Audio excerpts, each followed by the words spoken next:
ओम नमः शिवाय एवरीवन। आज हम शिव पुराण पाठ के माँ पार्वती खंड को पढ़ने वाले हैं।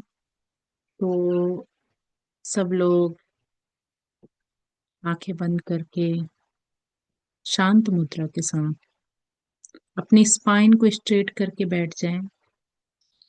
ओम गण गणपते नमः। ओम गण गणपते नमः। ओम गण गणपते नमः। ओम गण गणपते नमः।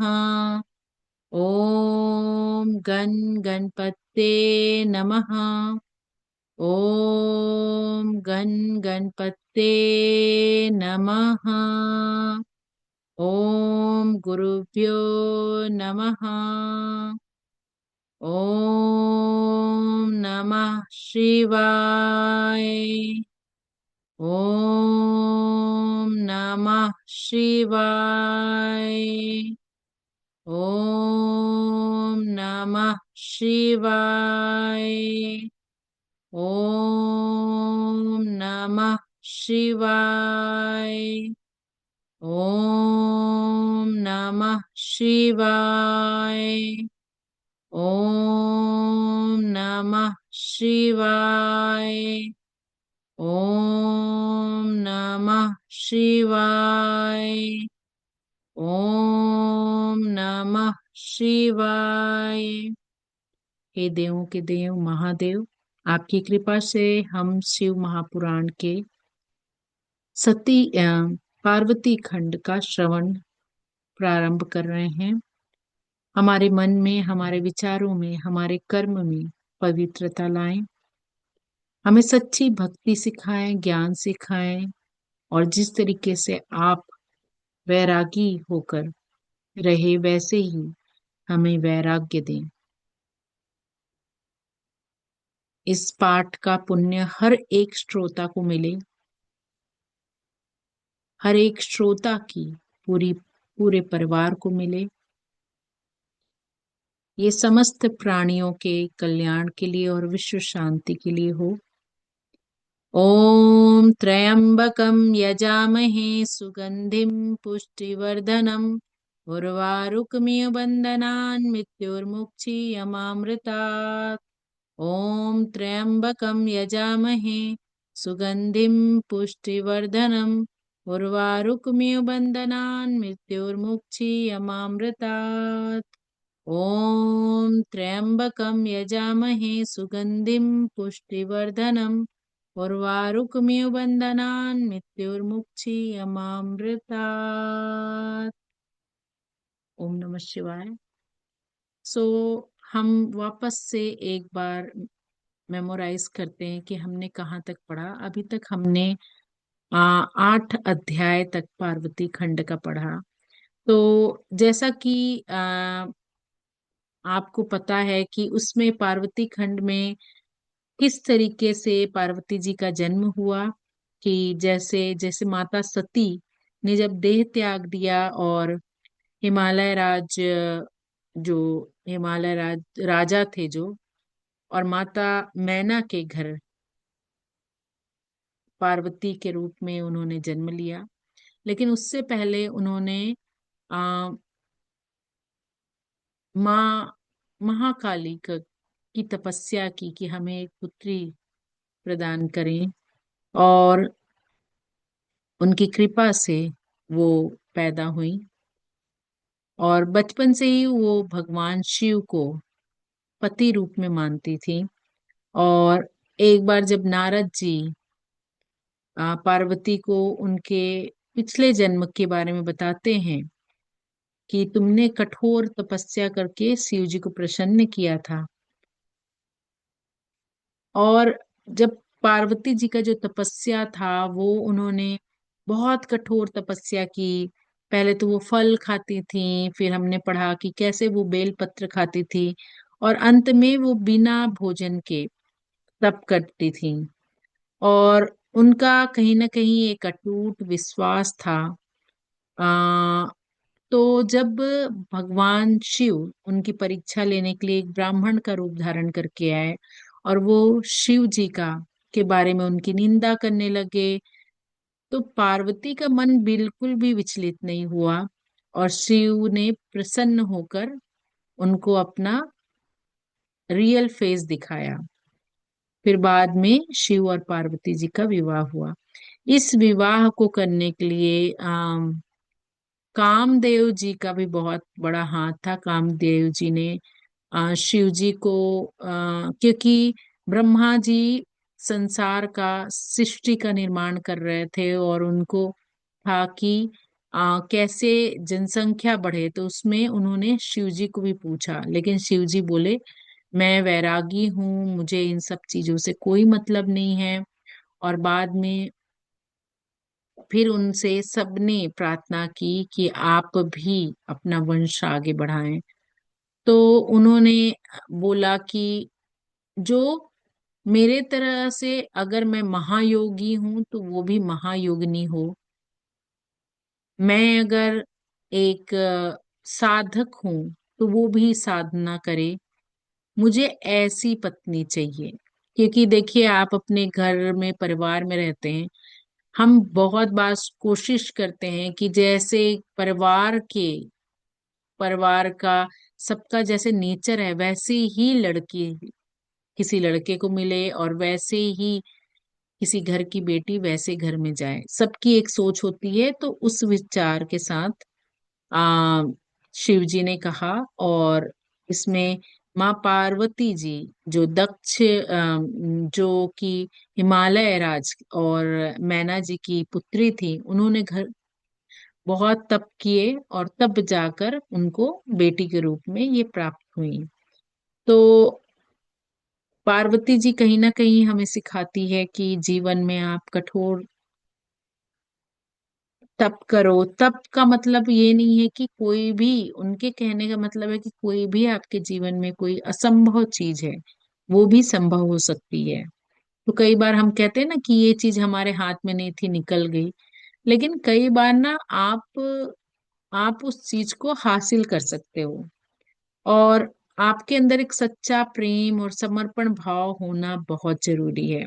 आप कुछ भी चीज करो, कई बार ना हम अपने खुद की बाउंड्रीज बना लेते हैं कि भाई हमसे ये चीज नहीं हो पाएगा, हम ये नहीं सीख पाएंगे, हम मुझे ये चीज नहीं आती। तो कहीं ना कहीं ये भगवान हमें यहाँ पर क्या सिखा रहे हैं कि उनका भी जीवन कोई आसान नहीं था। उनके जीवन में भी जब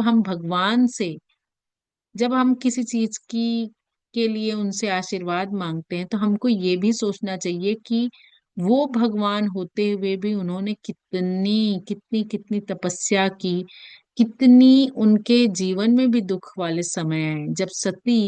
अम, जब माता सती, उस शिव जी को तो पहले से ही पता होगा कि माता सती का ये ऐसा हाल होगा। माता सती अपमान नहीं सह करने की वजह से अग्नि में समावित हो जाती हैं। तो शिव जी को तो सब कुछ पता था, लेकिन फिर भी उन्होंने ये माया के बीच में वो भी फंसे, उनको दुख हुआ। और विष्णु जी ने अपने सुदर्शन चक्र से किस तरीके से उनसे उनको काटा, तो उनके 51 शक्तिपीठ बने, जो हमने कल पढ़ा था। चलिए आज हम आगे पढ़ते हैं कि पार्वती खंड में 9वां अध्याय हम पढ़ते हैं, शिव चरित्र विवेचना। नारद जी बोले, हे ब्रह्मा जी, यह तो आपने बड़े ही अद्भुत कथा सुनाई है। हे ब्रह्मा जी, मैं और हिमालय भी अपने स्थान को चले गए तो क्या हुआ वह कहिए। तब ब्रह्मा जी बोले, हे नारद, तुम्हारे घर जाने पर मैना ने अपने पति के साथ बैठकर कहा कि हे स्वामी, मैंने मुनि के वचनों को नहीं समझा। आप किसी सुंदर वर के साथ इस कन्या का विवाह कीजिए। ऐसा कहकर नेत्रों में आंसू भरे मैना पति के चरणों पर गिर पड़ी। तब उसे उठाकर गिरिराज बोले, हे देवी, मैं तुमसे सत्य कहता हूँ, तुम भ्रम को त्याग दो। नारद मुनि का वाक्य कभी असत्य नहीं होता। यदि तुम्हारी पुत्री ऐसे ही अधिक स्नेह है तो उसके पास जाकर तप करने का आदेश दो। थोड़े ही दिनों में शिव जी इस कन्या का पाणी ग्रहण करेंगे और तुम्हारे हमारे सभी अमंगल दूर होकर सब कार्य शुभ हो जाएंगे। तो यहाँ पर नारद जी उनको बता रहे थे कि आ, किस तरीके से उनकी पुत्री ने शिव जी को शिव जी को उन्होंने कितनी तपस्या की शिव जी की पिछले जन्म में। और ओम नमः शिवाय रेणु जी, शिव जी की कैसे उन्होंने तपस्या की और हमारे सभी के वो अमंगल दूर करेंगे, इस चीज को बोलने लगे। लेकिन माँ का जो दिल है वो कहीं ना कहीं चाहता है कि उनकी पुत्री उनकी बेटी उनके पास रहे। यह सुनकर मैना प्रसन्न हो पुत्री के पास आई और तप करने का आदेश देना चाहा। परंतु गिरि प्रिया स्नेहवश अपनी पुत्री से कुछ ना कह सकी। पर पार्वती देवी ने माता के अंतर्भावों को समझ लिया। फिर तो पार्वती ने अपनी माता से कहा कि हे माता, मैंने आज ही ब्रह्म मुहूर्त में एक बहुत सुंदर सा स्वप्न देखा। एक ब्राह्मण मुझे दया करके यह उपदेश दे रहा है कि मैं, हे पुत्री, तुम शिव जी की तपस्या करो। यह सुनकर मैंने अपने पति को बुलाकर पुत्री का स्वप्न कह सुनाया। उसे सुन गिरिराज को बड़ा ही प्रसन्नता हुई। उन्होंने कहा, हे प्रिय, आज प्रातः मैंने भी स्वप्न देखा कि एक तपस्वी ब्राह्मण मेरे नगर के पास तप करने आया है। मैं अपनी सुता को उसकी सेवा के लिए नियुक्त कर दिया है। अतः हे देव प्रिय, कुछ समय तक इनकी परीक्षा करो, आगे जो होगा सो देखा जाएगा। मैंने मुनीश्वर ऐसा कहकर गिरिराज चुप हो गए और मैंने सही उस समय की प्रतीक्षा करने लगी। इस प्रकार जब बहुत समय व्यतीत हो गया, तब सती के वियोग में शिवजी अपने गणों के साथ लिए तप करने उसी नगर में आए। यह देख पार्वती जी अपनी सखियों के साथ ले नित्य वहां जाकर उनकी सेवा करने लगी। शिव जी में कोई विकार ना आया। इसको देख देवताओं में कामदेव को उनके पास भेजा गया। शिव जी ने अपनी नेत्राग्नि से भस्म कर दिया, फिर मुनि के वचनों को स्मरण कर अंतर्ध्यान हो गए। पश्चात पार्वती ने महान तप कर शिव जी को प्रसन्न किया और विष्णु की आज्ञा से शिव जी ने पार्वती के साथ विवाह कर लिया। हे तात, यह संक्षेप में मैंने शिव जी का परम दिव्य विवाह कहा। अब आगे और भी सुनना चाहते हो तो कहो। तो यहाँ पर जो कामदेव जी हैं, उन्होंने जब शिव जी एक गुफा में तपस्या कर रहे थे तो कामदेव जी उनको अपनी काम वासना में बांधना चाहते थे। अब कोई अगर तपस्या कर रहा है और कोई आके बार बार डिस्टर्ब कर रहा है तो कहीं ना कहीं उसको उनको श्राप मिला। ठीक है, जब श्राप मिला तो रति ने उनसे माफी मांगी, बोले कि मेरे पति को पुनर्जीवित कर दीजिए। तो शिव जी बोले कि सही समय आने पर कामदेव जी वापस से उनका जन्म हो जाएगा, लेकिन कामदेव जी शरीर रूप में नहीं रहेंगे। ये उन्होंने अपने विचार बताए। और उसी उसी के बाद वहीं पर नारद मुनि जी ने भी तपस्या की, क्योंकि फिर वहां पर भी कामदेव जी आए, लेकिन वो जगह ऑलरेडी शिव जी के घेरे में था, तो वहां पर कामदेव जी के उनकी उनके प्रभाव बिल्कुल नहीं पड़ा। तो इसीलिए आप हमेशा देखिएगा, हमने पहले भी इस बारे में डिस्कस किया है, जब कोई तप करता है, जब कोई मंत्रा जाप करता है, जब कोई जब कोई साधना में जाता है, तो उनकी भी परीक्षा लेने के लिए कामदेव जी आते हैं। और वो सबसे पहली परीक्षा होती है कि ब्रह्मचर्य का पालन करना। अब हम 10वां अध्याय देखते हैं। नारद जी बोले, हे महाभाग, सती के विरही शिव जी ने फिर क्या किया? कामदेव जी कैसे भस्म हुए और पार्वती ने तप कर शिव जी को कैसे प्राप्त किया? और भी जो चरित्र हो कृपा करके कहिए। तब ब्रह्मा जी ने मन में शिव जी का ध्यान करके बोले, हे देवर्षि, अपनी प्रिया के वियोग में व्याकुल शिव जी दिगंबर हो लोक भ्रमण करने लगे, परंतु कहीं भी पार्वती को नहीं पाते थे। तब उन्होंने फिर हिमालय पर्वत पर जाकर कठोर तप करना प्रारंभ किया। जब उन्होंने समाधि खोली तो उनके सिर से पसीना गिरा। उस चार भुजाओं वाला एक बालक प्रकट हुआ। उसका तेज असह्य था। प्रकट होते ही शिव जी के सामने रोने लग गया। तब पृथ्वी स्वयं स्त्री का रूप धारण कर शिव जी के पास आकर बोली, उस बालक को गोद में लेकर उठाया और अपना दूध पिलाने लगी। यह देख कौतुकी शिवजी ने हंसकर कहा, हे पृथ्वी, तुम मेरे इस बालक को ले जाओ। ये बड़ा पराक्रमी और तेजस्वी होगा। यह बालक मुझसे बड़ा प्रेम करेगा और तुम्हारे नाम से विख्यात होगा। शिव जी की ऐसी आज्ञा पाकर पृथ्वी उस बालक को लिए हुए अपने स्थान पर चली आई और उस बालक का नाम भौम रखा। यह युवा हो बहुत दिनों तक शिव जी की तपस्या किया, फिर शिव जी की कृपा से ग्रह पद को प्राप्त हो शुक्र से आगे के लोक में जाकर जा बसा। अब हम 11वां अध्याय पढ़ते हैं। ब्रह्मा जी बोले, शिव शैल समागम। ब्रह्मा जी बोले, इधर जब पार्वती 8 बरस से अधिक की हुई तब हिमालय के घर उनका जन्म हुआ। सुनकर शिव जी बहुत प्रसन्न हुए। अपने नंदी को साथ में लेकर हिमालय के पास गंगा के तट पर आए और तप करने लगे। उनके नंदिनी आदि गुण भगवान ध्यान में लीन हो गए थे। तब उनको अपने प्रदेश में आया जन हिमालय के पास गए और हाथ जोड़कर बहुत सी स्तुति करते हुए उनने उनकी सेवा कार्य मांगा। तब शिवजी हंसते हुए बोले, मैं आपके स्थान पर तप करने आया हूँ। हे गिरिराज, तुम ऐसा प्रयत्न करो जिससे यह तप निर्विघ्न समाप्त हो जाए। गिरिराज अपने घर गए और वहां जाकर सारा वृत्तांत अपने प्रिया से कहा। साथ ही अपने कुटुंबियों से कह दिया कि आज से तुम लोग गंगावतरण की भूमि में मत जाना। इस प्रकार शैलराज ने अनुचरों को भी बुलाकर उस शैल को सुरक्षित कर दिया।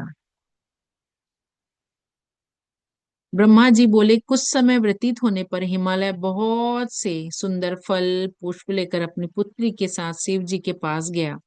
ध्यानावस्था शिव जी को अपनी कन्या अर्पण कर दी।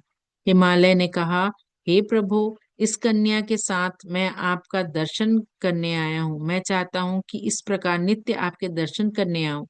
इसकी मुझे आज्ञा दीजिए। तो देखिए, पानी ग्रहण और कन्यादान का बहुत बड़ा महत्व है। कन्या का दान ना सबसे बड़ा दान कहलाता है।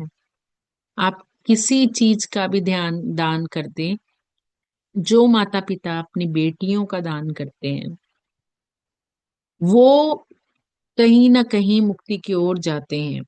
कि एक दान जो होती है, बेटी का दान करना, एक कोई आसान चीज नहीं है। हिमालय के ये वचन सुनकर देवदेव माहेश्वर ध्यान छोड़कर हिमाचल से बोले, हे हिमाचल, तुम नित्य मेरे दर्शन को आ सकते हो, परंतु इस कन्या के साथ ना लाना, अन्यथा मेरा दर्शन ना पाओगे। तब पार्वती के पिता सिर झुकाकर शिव जी से बोले, हे भगवान, आपका क्या कारण है? इसका क्या कारण है? क्या मेरी यह कन्या आपके दर्शन के योग्य नहीं है? इस पर शिव जी ने कहा कि मैं तपस्वी हूँ। मेरी युति स्त्री से प्रयोजन ही क्या है? इससे वैराग्य और बड़े से बड़ा तप नष्ट हो जाता है। ऐसा कहकर महायोगी शिव जी चुप हो गए। हिमालय को बड़ा आश्चर्य हुआ। तब शिव जी को प्रणाम कर भगवान स्वयं ही शिव जी के इस दिव्य वचन को बोले। भवानी बोली, हे ज्ञानियों के विशारद, सब कर्मों की शक्ति तो प्रकृति है। उसी से सबकी उत्पत्ति, पालन और संहार होता है। हे भगवान, आप कौन हैं और इस सूक्ष्म प्रकृति में कौन है? प्रकृति के बिना लिंग रूपी महेश्वर किस प्रकार हो सकते हैं? प्रकृति के द्वारा ही तो आज पूजनीय और वंदनीय है। जब पार्वती ने ऐसा कहा तब शिव जी हंसकर बोले, मैं परम तपस्वी से ही प्रकृति को नाश कर देता हूँ। मैं शंकर प्रकृति में रहित तत्व से स्थिर हूँ। सत पुरुष प्रकृति से दूर रहते हैं। उन्हें तो लोकाचार से रहित और निर्विकारी होना चाहिए। जब काली जी हृदय में हंसकर शंकर से मधुर वचनों में इस प्रकार बोले, हे योगीराज, आपने जो यह कुछ कहा है, क्या वह प्रकृति नहीं है? फिर आप प्रकृति से परे कैसे हो सकते हैं? सब कुछ तो प्रकृति से ही नित्यबद्ध हो रहा है। संपूर्ण वचन और रचना तो प्रकृति से ही है। सुनना, खाना, देखना, यह सब कुछ प्रकृति का ही कार्य है। यदि आप प्रकृति से परे हैं तो तपस्या क्यों करते हैं? यहाँ एकांत तप की आवश्यकता ही क्या है? प्रकृति से गलित हो जाएं और आप निज को नहीं जान सकते। यदि आप निज को जानते हैं तो तप की क्या आवश्यकता है? यदि आप प्रकृति से परे हैं तो यहाँ मेरे समीप रहने से आपको कुछ भी भय नहीं करना चाहिए। जब पार्वती इस प्रकार साक्ष्य मत का प्रतिवादन कर रही शिव जी से कहा तो उन्होंने अपने सेवा करने की आज्ञा दे दी। अब पार्वती नित्य अपनी सखियों के साथ भगवान शिव के पास जाकर उनकी सेवा करने लगी। सांख्य और वेदांत के मत को लेकर शिव और पार्वती का यह संवाद बड़ा ही सुखकारी है। इस प्रकार ध्यान से तप और महादेव जी की सेवा करती हुई पार्वती जी ने बहुत सा समय व्यतीत किया, परंतु निर्विकारी शंकर कभी भी विकार को प्राप्त ना हुए। तब ब्रह्मा जी की आज्ञा से इंद्रादिक देवताओं ने एक दिन कामदेव को वहां भेजा, परंतु शंकर जी का मन नहीं डोला। फिर उन्होंने कामदेव जी को ही भस्म कर दिया। यह देखकर पार्वती जी का गर्व भी चूर चूर हो गया। फिर तो उन्होंने बड़ी कठोर तपस्या कर शंकर जी को प्रसन्न किया। तारकासुर से दुख देवताओं का उन्होंने बड़ा उपकार किया। नारद जी पूछे, हे ब्रह्मान, यह तारकासुर कौन है? शंकर जी ने काम को कैसे भस्म किया? आपने कठोर तप द्वारा भगवती ने शंकर जी को कैसे प्राप्त किया? यह सब कथा मुझे सुनाने की कृपा करें। ब्रह्मा जी बोले, हे नारद, मेरे पुत्र मिरीच और उसके पुत्र कश्यप हुए। उससे दक्ष प्रजापति ने अपनी कन्या का विवाह किया। उसमें सबसे बड़ी दीति थी, जिसने हिरण्यकश्यपु और हिरण्याक्ष नाम के दो पुत्र उत्पन्न हुए। ये दोनों देवताओं के लिए परम दुखदाई थे। उन्होंने नरसिंह रूप धारण कर विष्णु जिन्हों नरसिंह रूप धारण कर विष्णु जी को मार डाला, विष्णु जी ने उन्हें मार डाला, सॉरी। इससे अपने पुत्रों के मरण से दीति को बहुत दुख पहुंचा। इसे दीति फिर अपने पति की सेवा करने लगी। उन्होंने प्रसन्न होकर अपनी पत्नी दीति को तप करने की विधि बतलाई। ब्रह्मा जी की प्रसन्नता के लिए 10,000 वर्ष का तप कराया। उससे उसे वज्रांग नाम के महाबलशाली पुत्र प्राप्त हुए। उन्होंने अपनी माता की आज्ञा से इंद्र को प्रणाम कर दंड दिया और इस प्रकार देवताओं को भी दंड किया। तब मैंने कश्यप जी से मिलकर देवताओं को दुख दूर किया। उस समय मैंने वैरागी नाम की एक स्त्री की रचना कर वज्रांग को दिया। तब वह प्रसन्न हुआ। उससे अनेक देवताओं को कष्ट देने वाला फिर एक और पुत्र प्राप्त हुआ। देवताओं को कष्ट देने वाला यानी एक तरह से राक्षस पैदा हुआ उनसे। ब्रह्मा जी बोले, इस प्रकार समय आने पर उन्होंने एक बड़ा ही बलशाली पुत्र उत्पन्न किया। उसका नाम था तारकासुर। यह देवताओं को जीतने के लिए तप करने लगा। पहले देखिए कितना आसान था, कि आसान नहीं कहना चाहिए, कितना कठिन था कि असुर भी शंकर जी की पूजा कर रहे हैं।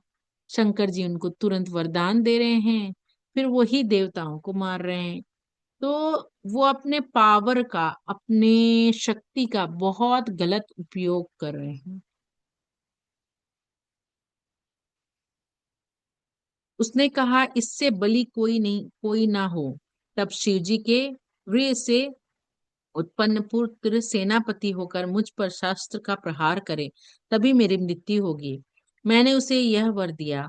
वह मनोवांछित वर या शोणितपुर को चला गया। शुक्र जी ने मेरी आज्ञा से उसे त्रिलोकी का राजा बना दिया।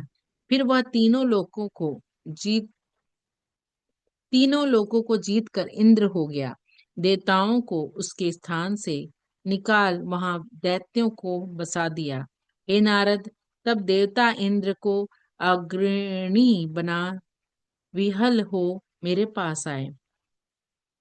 अब 16वां अध्याय पढ़ते हैं। तारकासुर के वध के लिए देवताओं की ब्रह्मा जी से परामर्श। ब्रह्मा जी बोले, हे नारद, जब सब देवताओं ने आकर मेरी स्तुति की तो मैं प्रसन्न हो बोला, हे देवताओं, तुम्हारा स्वागत है। कहो तुम लोग किस लिए आए हो। तब तारकासुर से भयभीत देवताओं ने अपने वह सब दुख कहा जिससे कि त्रैलोकी को पीड़ित कर रहा था। मैंने कहा, हे देवताओं, तारकासुर तो मेरे वचनों से बड़ा है, मैं उसे कैसे मारूं। हाँ, इसका एक उपाय है। दक्ष की पुत्री सती, जिसने अपने शरीर को त्याग दिया था, वह अब हिमाचल के सकाम तप से मैना के गर्भ में उत्पन्न हुई। यदि शिव जी उसका ग्रहण कर ले, तो फिर उसी अधर्व रेता शिव जी द्वारा एक महाबलशाली पुत्र उत्पन्न होगा। अपना यह कार्य वो सिद्ध कर पाएगा। तब मैं उस दैत्य के साथ पर जाकर उसकी इस बुरे हट से निवृत्त कर दूंगा। हे नारद, देवताओं से ऐसा कहकर मैं तारकासुर के पास गया, उससे पृथ्वी पर जाकर राज्य करने को कहा। वह मेरी बात मान स्वर्ग को छोड़कर पृथ्वी पर चला गया। यानी ये जिस पुत्र की बात कर रहे हैं वो एक्चुअली कार्तिकेय जी हैं। ब्रह्मा जी बोले, देवताओं के परामर्श कर इंद्र ने रति सहित कामदेव को बुलाकर उनकी बहुत ही प्रशंसा की और तारकासुर से उत्पन्न उनका दुख कहकर सहायता मांगी। इंद्र ने कहा, तारकासुर को मारने के लिए शिव जी से उत्पन्न पुत्र चाहिए। शंकर जी परम तपस्वी थे, परंतु उन्होंने विवाह नहीं करते, फिर उनसे पुत्र कहाँ प्राप्त होगा। यानी वो डिस्कस कर रहे हैं कि शिव जी तो विवाह नहीं करना चाहते, वो वैरागी हैं, फिर आप कैसे कह सकते हैं कि उनसे कोई पुत्र पैदा होगा। परंतु इसके लिए तुम्हें प्रयत्न करना चाहिए। इस समय शंकर जी गिरिराज हिमालय पर बैठे हुए परम तप में लगे हुए हैं। पार्वती जी ने उन्हें अपना पति बनाने के लिए उसके पास बैठी हुई हैं। पार्वती जी उन्हें अपना पति बनाने के लिए उनके पास बैठी हुई है, उनकी सेवा कर रही है। अतएव जैसे ही इंद्रिय शिव की पार्वती की ओर रुचि हो, तुम वही कार्य शीघ्र कर दो, इससे तुम्हारा यश स्थायी हो जाएगा। यह सुनकर कामदेव इंद्र से कहे, मैं इस कार्य को अवश्य करूंगा। ओम कह के उनकी स्वीकृति दे दी।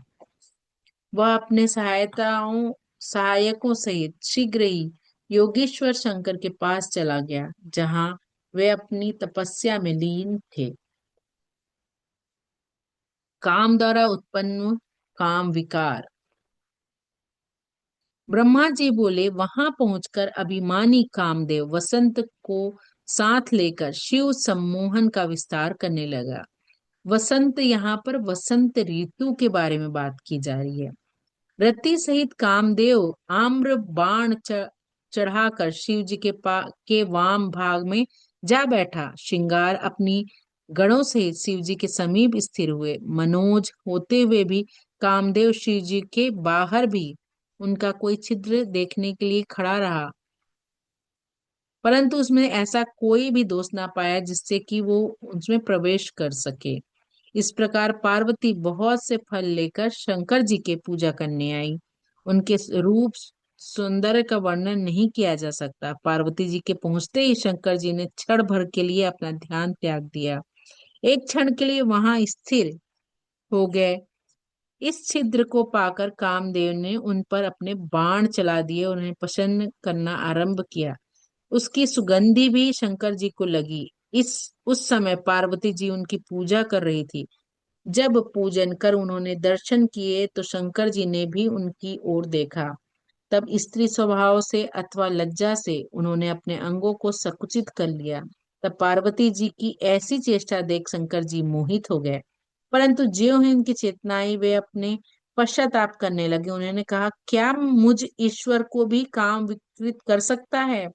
यदि मुझ ईश्वर ने ही किसी अंग का स्पर्श कर दिया तो क्या अन्य असमर्थ पुरुष क्या नहीं करेंगे। ऐसा कहकर वैराग्य को प्राप्त हो पार्वती जी के पर्यंग आसादन से विरत हो गए और सर्वात्मा वहीं पतित नहीं हो सके। यानी कहीं ना कहीं शिव जी भी इस चीज में फंस गए थे। नारद जी बोले, हे विधे, इसके पश्चात क्या हुआ, उस पाप नाशक कथा को कहिए। ब्रह्मा जी बोले, तब महायोगी शंकर को अपनी धीरता में विघ्न पड़ा देख बड़ा आश्चर्य हुआ। उन्होंने देखा कि मेरे वाम भाग में काम स्थित है।